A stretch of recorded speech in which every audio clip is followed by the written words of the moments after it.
Welcome back to this video. In this video, I'll show you how to enable Lock Incognito tab in your Chrome browser using just your mobile phone. Let me show you how. The very first thing you want to do is to go ahead and open up your Chrome browser.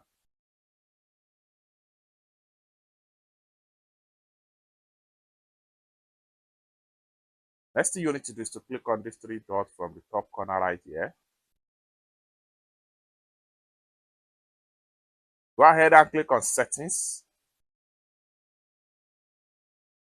And go ahead and click on Privacy and Security. Scroll down right here. Go ahead and turn on this particular button right here. Then enable your security lock pattern, and it has fully turned on.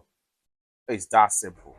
For more tutorial tips and tricks on how best to use your Incognito in Chrome browser, consider to subscribe.